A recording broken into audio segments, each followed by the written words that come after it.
Okay, yeah, I didn't expect that it would be as long as this. I already have more than 1.5 hours of video record. And yeah, it's a bit too long.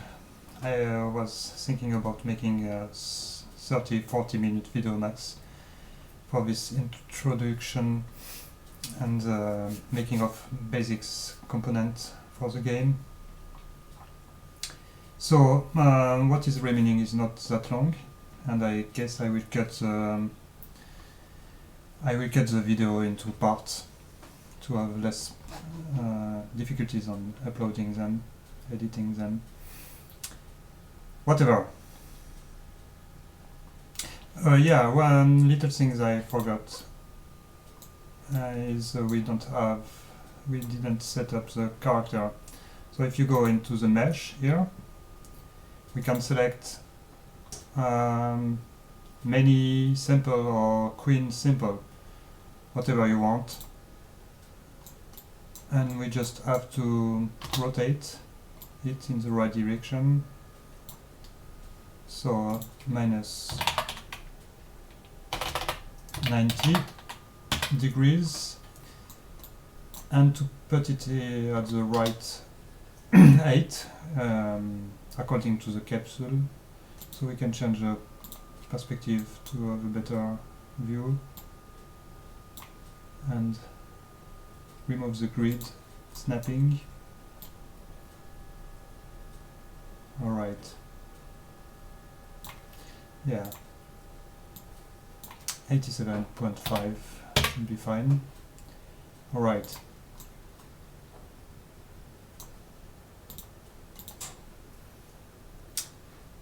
And we also need the animation blueprint.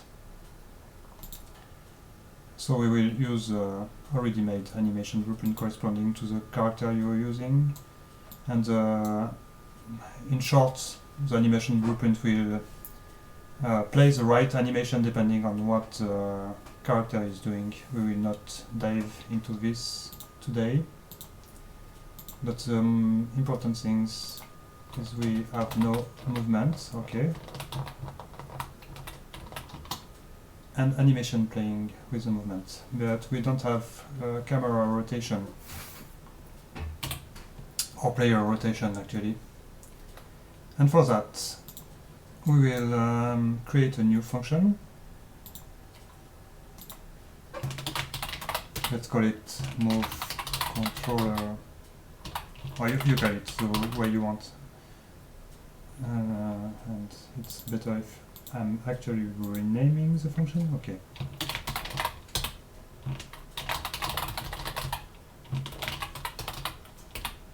And it will be rotation. But you can stick on my naming convention if you. It will be more easy in the future if you keep following my videos and you use the same project. Like for the movement function, we need an input. It's already set on vector 2D, so it's fine. Input value. And we need to call this function inside our controller. So you can copy this node, or you can take it here in the variable, and you can press Ctrl to automatically have a get instead of a set. A set is for changing the parameter, the variable, and the get is to reading the variable.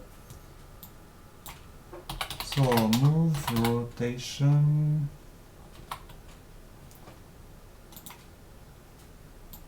Let's plug them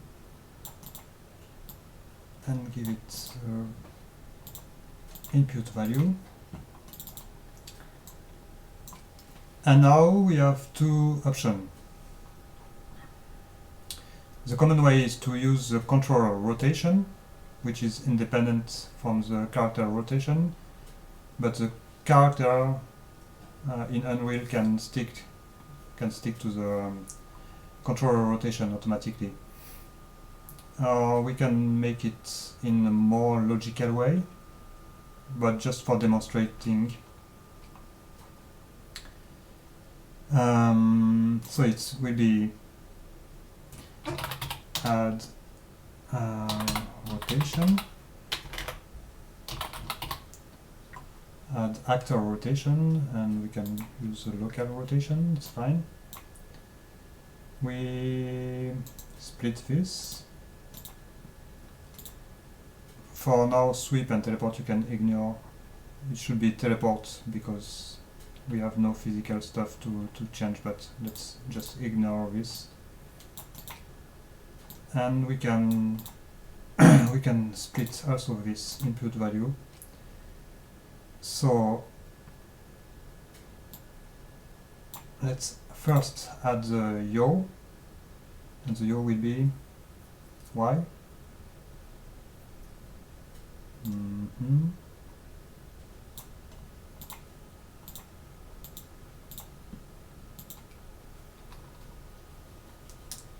So nothing from the mouse, nothing from the controller, so I did something wrong. Ah yes, as I told you, basically the character is set up in a way that is receiving and sticking to the controller rotation. But if we don't use this, we have to tell him to not take account of the controller rotation, so we have to uncheck this. And now, yeah, now we have something, but it's on the wrong axis. Yeah, wrong axis. So it's X for the yaw, and for the pitch it will be Y, of course. Why didn't I saw it? And actually for the pitch, if we do the same thing,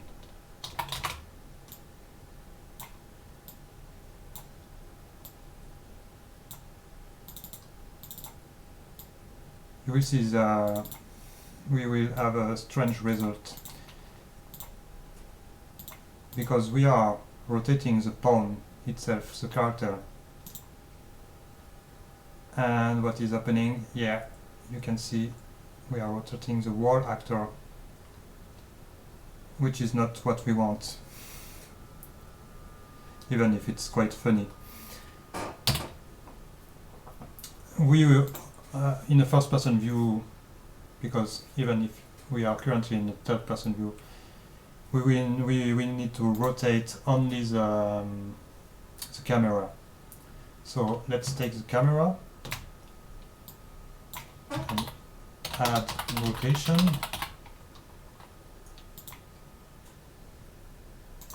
Split this. And as it's a component, it's not an actor, it's not the same blueprint box you are using.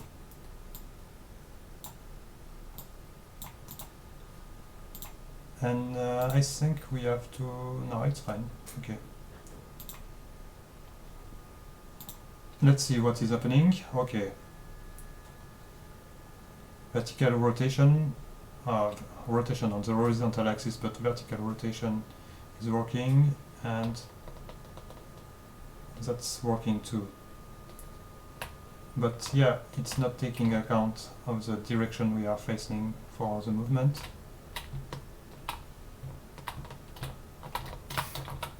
And as I told you, it's better to use the controller rotation.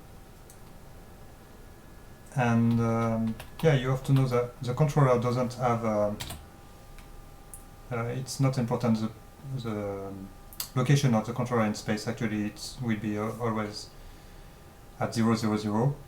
If we take a look, if you press F8, you can unprocess your pawn, and from this point you can be free to watch what is going. This is the other pawn we put in the map just to see it. It's not important, and this one is the pawn we are controlling. And you can see in the outliner here, all the yellow stuff, all the yellow elements are elements created when you play the game. They are not present inside your level, but they are created by the game. And if we select our player controller, you can see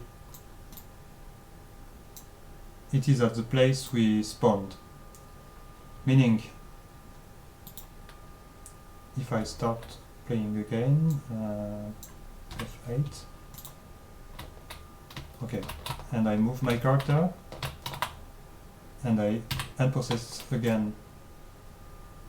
And now, if I select my player controller, you can see it's not at the same place as the player. You have an option to keep the location of the controller at the same place as the processed pawn, but it's not necessary. And yes, let's do it.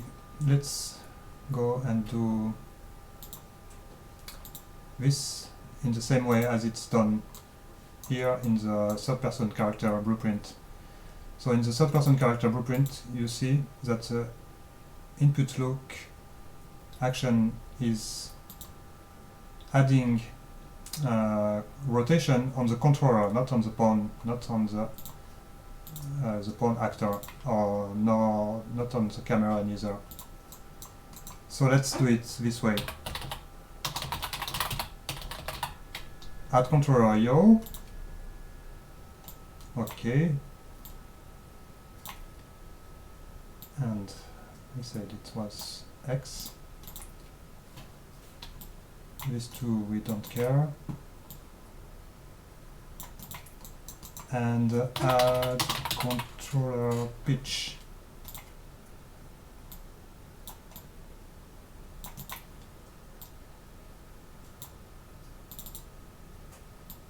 My computer is having a bit of difficulties running.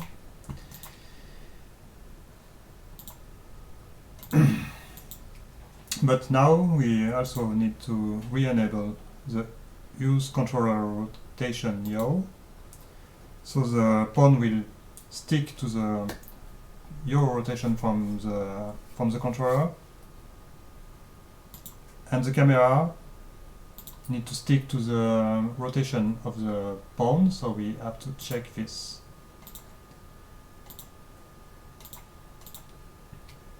And if we are trying now, okay, we have rotation for the pawn. It's exactly doing the same as previously, but now we have the character going to the direction we are looking at. And we also have inverted axis. Okay. And also the dead zone issue like previously. So let's try to figure out this inside our input context mapping. So for the mouse we need to add a modifier to invert the wall, so it's the Y. And for the gamepad we just need to add a dead zone.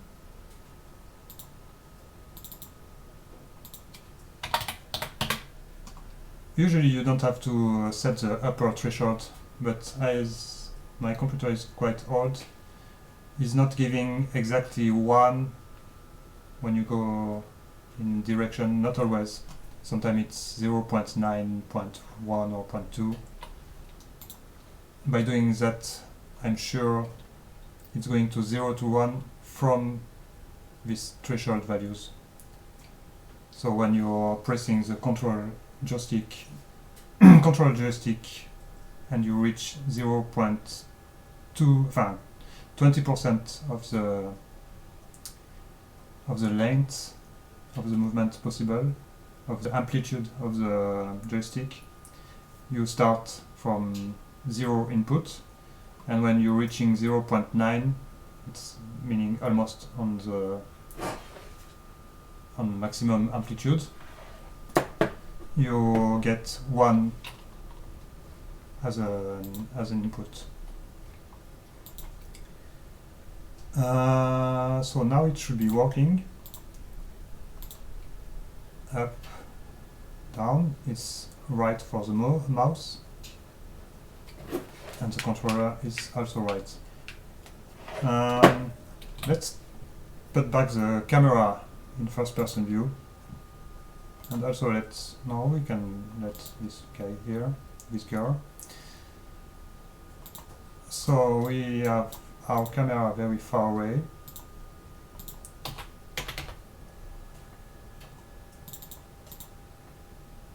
We can put it at 0,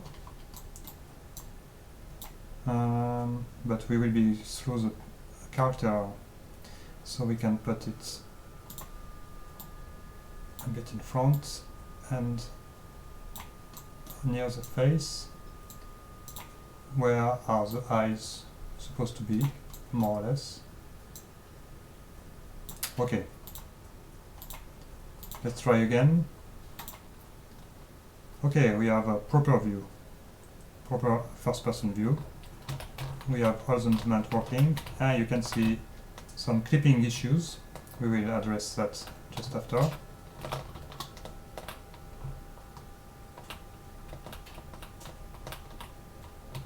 Okay. One thing that I don't like at the moment is the vertical movement on the controller joystick are too fast. This is preferences, but you can modify it quite easily here by having a modifier, and it will be a modifier scalar, and we want y to be maybe 0.5.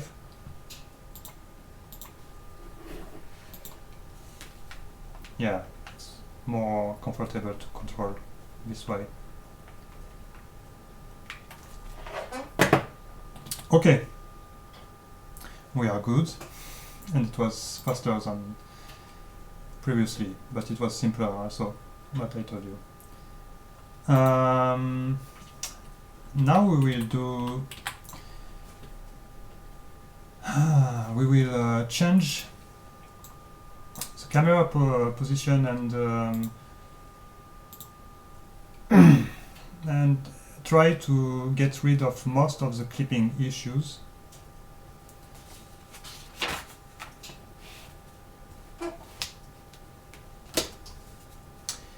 And yeah, there is something important I want to talk to you about. So for that, we will quickly make 2 little rooms.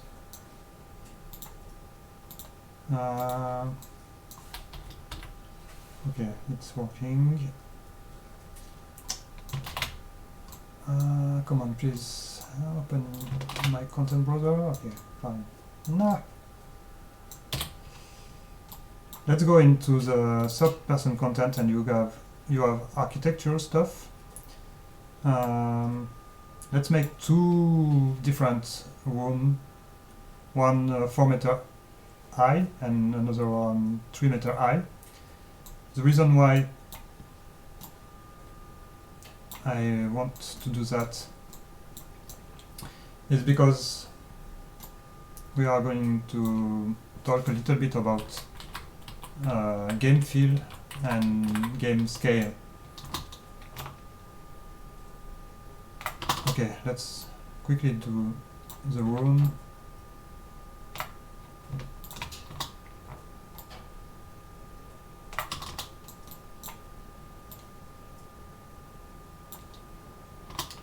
And the third world.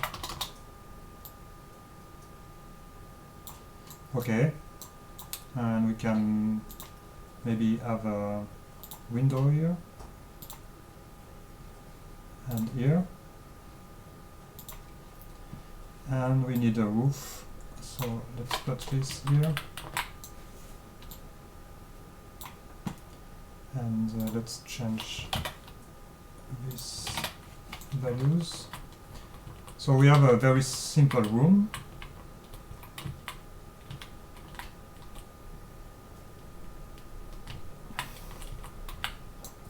A 3-meter high room, and inside it's a little bit less. It's 2.80 centimeters. So it's quite high in comparison to real life houses. It's a bit above average, I would say, depend the kind of houses, of course. But you will see that in game, let's have some furnitures too. So a chair,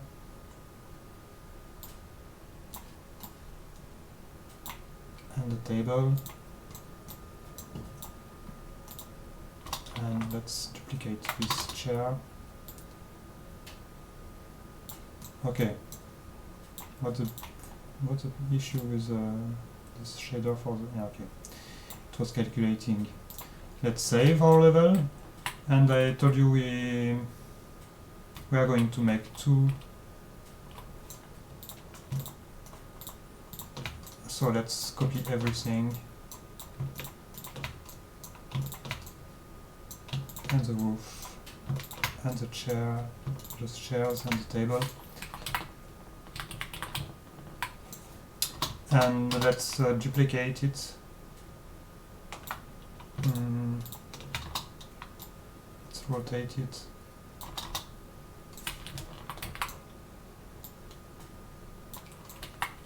And let's change the assets. So instead of 3-meter high, we will use 4-meter high. Same for the walls.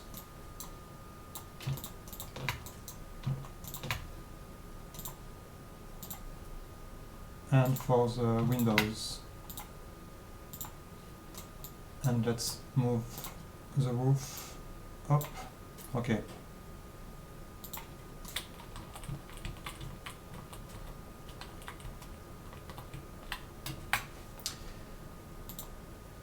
So the point of doing these rooms is to demonstrate several things. First, if we play, you will see that we have not yet.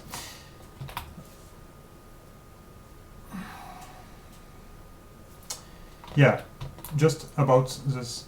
Let's configure first, and we'll talk about that later. Let's just attach the camera to the head of the character, to the bone head actually, from his skeleton. So we will not have this issue when you're jumping. Yeah, you see? The character is moving, but the camera is at a fixed place, meaning we are clipping through the character. And you can take the camera and attach it to the skeletal mesh, and then you can select the right bone you want to attach it. Here it will be head. Okay. The camera is away now. Let's reset the rotation and location, and let's correct it up. So minus 90 and 90 on Z. And let's make it just in front. So 7 here, and I think 13 here. Yeah, it's fine.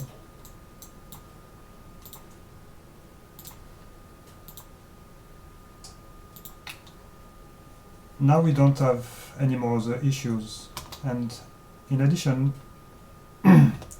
we have a little bit of head movement when we are working, head bobbing, and it's a bit more natural. That said, we have another issue. When we jump, you can see we are clipping in the wall now. What is happening actually?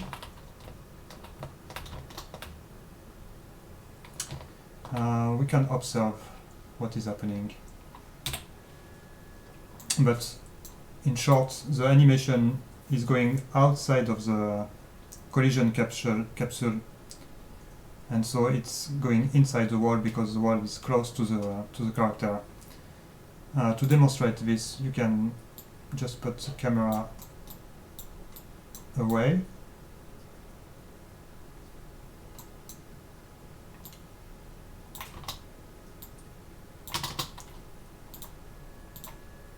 And if we play now,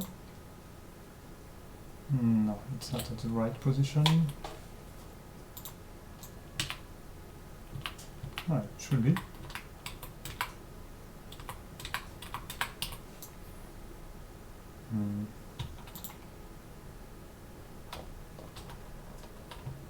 Okay. Because it's not the same field of view.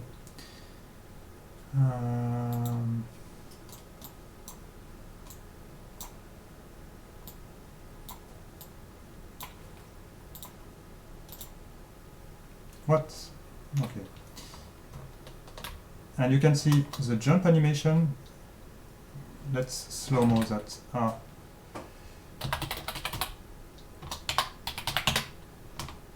You can see when we are jumping, we are going outside.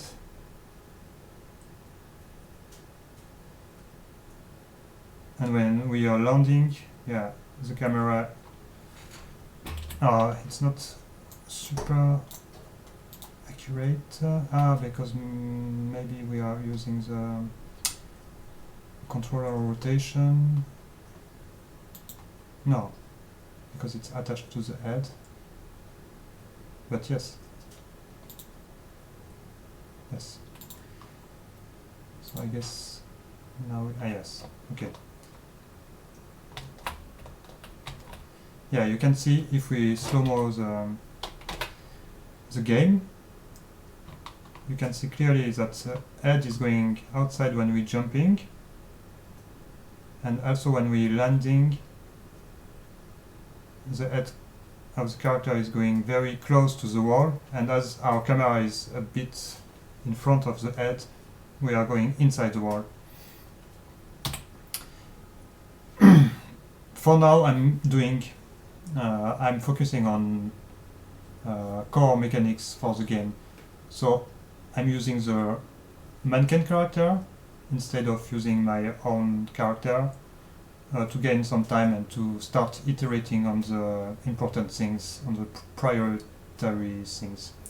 But we can improve a little bit what we have here nonetheless. Okay, let's set this option back to what they are supposed to be in order to have the game working correctly.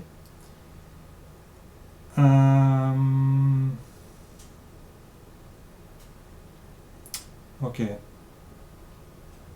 and also if you see, our movements are not super smooth.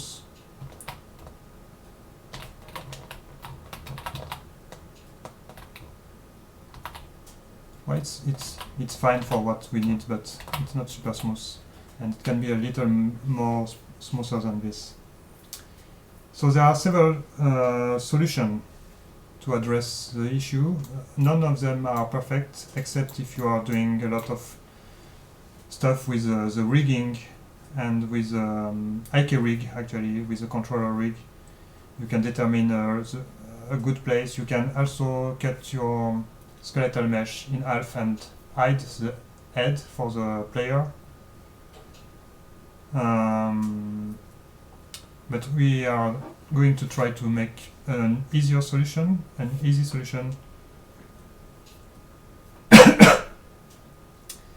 and a quick solution. So first, I'd like to have a little bit more smoothness in the movement. Sorry, it means I don't have much more time. Are we going to be able to finish this? Yeah. And I have the French version to record tomorrow. Now it's a bit late. So let's let's go and add a spring arm component for the camera.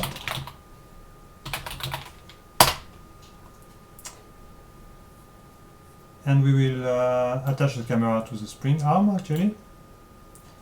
And the spring arm we will attach it's here. Okay. So the camera we can reset all the location and rotation. And this one we will attach it to the head like the camera was. Okay. And of course it needs to be rotated, so it was minus 90 I think, and 90 here. Alright.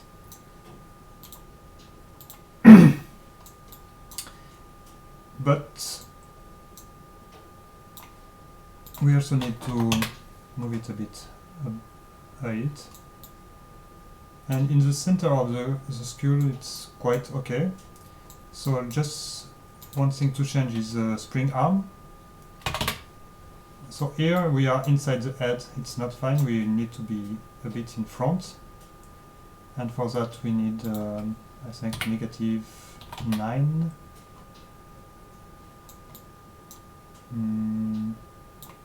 No, it's more than -9. Let me check what values I put in the other one. Ah yes, okay.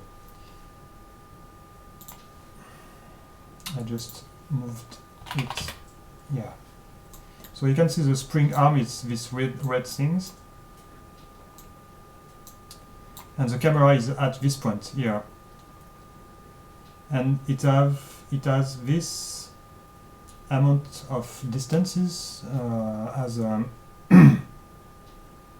it can move this amount of I will explain you. If I put it back to 300,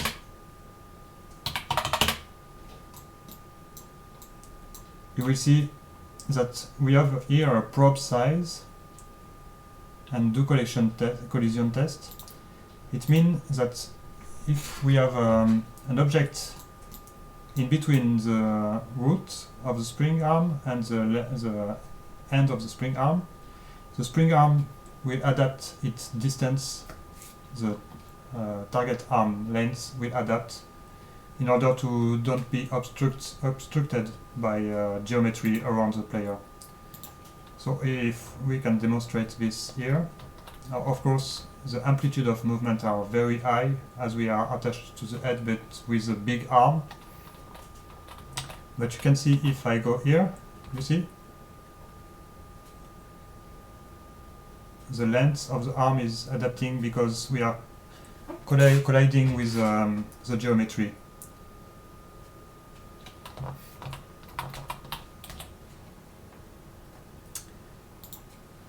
So let's put it back to -9. Why -9?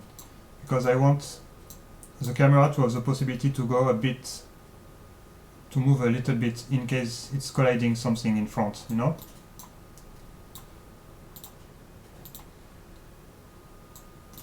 And as I told you, I want also a little bit more smoothness in the movement, so we are going to enable camera lag and put a max distance of 5. So from this place, the camera will take a bit time before reproducing the movement of the roots, and the speed is here changing how much time it will take. So now, yeah, we have a little more smoothness. You can see when I do a movement and I stop the movement, there is a little time between the moment I stop, the character stopped the movement and the moment the camera reaches the usual place. And what happens if we jump? Yeah, we're still colliding. And we're also colliding here. But for this one, I don't have easy solution for the moment. for this one, we can do something. There are several possibilities. We could. So we have the length of the arm that is movable depending on the obstacle it encounters, but it has a limited amount of distance, limited amplitude. So we could put the roots here, for example, or even in the neck to don't have issue when we are jumping and colliding on the roof or on the top of the door, actually. Sorry. It's a possibility. Another possibility is to simply move the character a little bit backward. It's a bit too much on this one. Why I prefer this possibility, it's because if you are noticing the roots location of the character and the actual position of the camera, and if we exaggerate it, like minus 20, put it way in front of the head, you will see an issue that make people uncomfortable, and myself included, is when we are rotating, we have offset, because the position of the camera is not the center of the rotation. And yeah, I don't like this effect. It's give a bit of nausea. So what I prefer is to put the camera just in front of the eyes, like it was, but to put the character a bit backward, so the camera will be more centered. And we can put minus 20, and here, yeah, we have almost exactly the center. So it will cause some other issues, not very important one, important one at the moment, but it will remove the problem with yeah, you see now the rotation are way better. You don't have the offset issue, and also when you are jumping, we don't collide anymore inside the wall. The only issue is, yeah, backward. It's a bit. No, it's fine actually. Yeah, that's why I choose this option. It's simpler and better than and quicker than doing other possibilities, like the one I told you. If you put the roots of the arm to give more amplitude, so to be able to have less collision, and you go in the neck, you will then clip with the character. So it's not the best trade-off between clipping into the wall or and clipping into the character. So let's do it this way. Also, something to take in account is if we jump to the many skeletal mesh and we jump to his any blueprint, you will see he have a little bit different animation. And yeah, the position of the camera is affected by this animation, by the pose animation. That's why here it's better to have minus 25 for the character placement. And the things I wanted to talk to you about is the sense of scale in video games.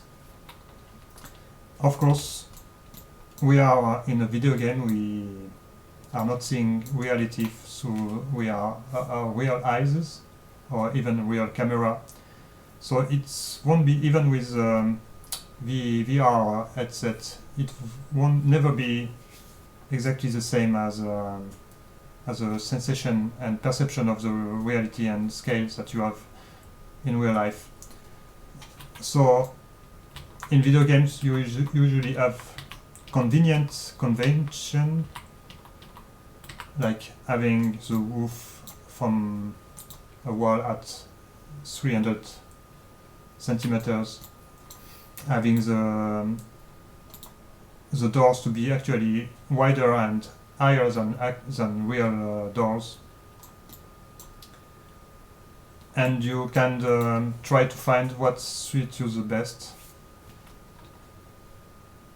and suits the gameplay the best. Let's remove the camera, the capsule component, and is the camera displayed? No, it's hidden, but the capsule component is not hidden. Let's hide it. Okay. And let's see what I'm telling you. Here, for example, we see the other character, and it looks like it's the same size as we are. And also the doors seems to be a bit low.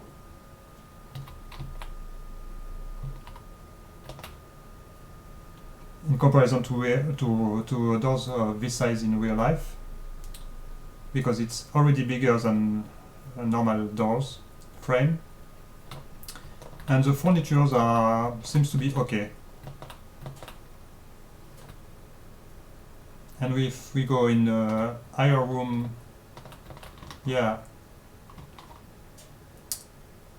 it seems a bit big, but it's adapted to, depending if it's not an house but more an industrial place or something like that, it might be okay. And for giving the perception of scale, you don't have only the environment's size of object in the environment, in your 3D environment. It's also important, I mean, the camera settings also have big impact. So you have the field of view, of course. If you put a very narrow field of view, you'll see the perception of space is very different. Everything seems to be flatter and closer.